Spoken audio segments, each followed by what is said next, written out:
Let me ask you something. Is it possible to love Jesus, be a Christian, and struggle with gossip? Is it possible to love God, be a Christian, and struggle with anger, lust, gluttony, alcohol, pride, substance abuse? Is there anything you could fill in that blank with and say, no, you can't be a Christian and struggle with that? If you struggle with something, it doesn't make you less than. It makes you human. And when we start labeling struggles as worse than others, we become just like the Pharisees that Jesus got onto and called a brood of vipers. See, I think a lot of us have what Irma Hatchett calls Disney princess theology. When we read the Bible, we always cast ourselves as the hero. We're always Queen Esther, never Haman. We're always David, never Goliath. We're faithful John, never doubting Thomas. But what if the story hits closer to home than you think? Where do you read yourself in this parable? Luke 18:9-14. To some who are confident of their own righteousness and look down on everyone else, Jesus told this parable.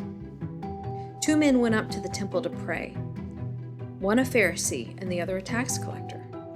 The Pharisee stood by himself and prayed, "God, I thank you I'm not like the other people, robbers, evildoers, adulterers, or even like this tax collector. I fast twice a week. I give 1/10 of all I get."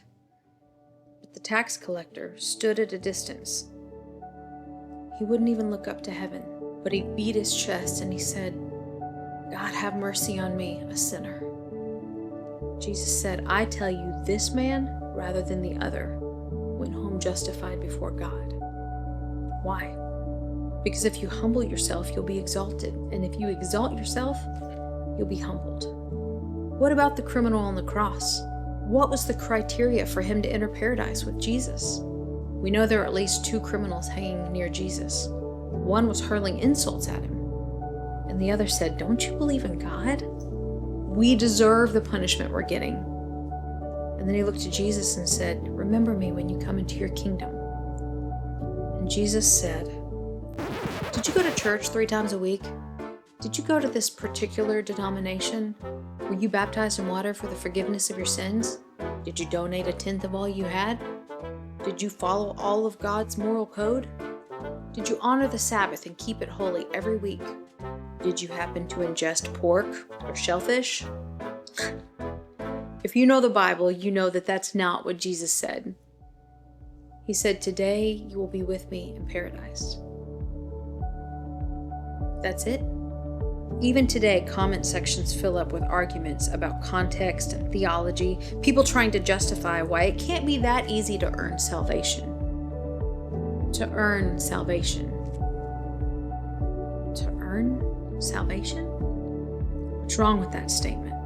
It's not by righteous things we've done, but by the grace of God that any of us will one day get a stand in the presence of the Lord. Are you wrestling with God over something right now? Most of us are. But if we've learned anything from Jacob's story, it's that if you don't give up, there's a blessing on the other side of that struggle. Let me end with this thought by author Jan Richardson. It's called Jacob's Blessing. If this blessing were easy, anyone could claim it. As it is, I'm here to tell you that it will take some work. This is the blessing that visits you in the struggle, in the wrestling, in the striving. This is the blessing that comes after you've left everything behind, after you've stepped out, after you've crossed into the realm beyond the landmark that you've known. This is the blessing that takes all night to find. It's not that this blessing is so difficult, as if it were not filled with grace or with love that lives in every line. It's simply that it requires you to want it, to ask for it, to place yourself in its path. It demands that you stand and meet it when it arrives. That you stretch yourself in ways you didn't know you could move. That you agree to not give up. So when this blessing comes, born in the hands of a difficult angel who has chosen you, do not let go. Give yourself into its grip. It will wound you. But I tell you, there will come a day when what felt to you like limping was something more like dancing, as you move into the cadence of your new and blessed name. If you're struggling with God right now, it's okay. It means you're still acknowledging that there's a God, and He's not afraid of your struggle. He can handle it. Keep wrestling.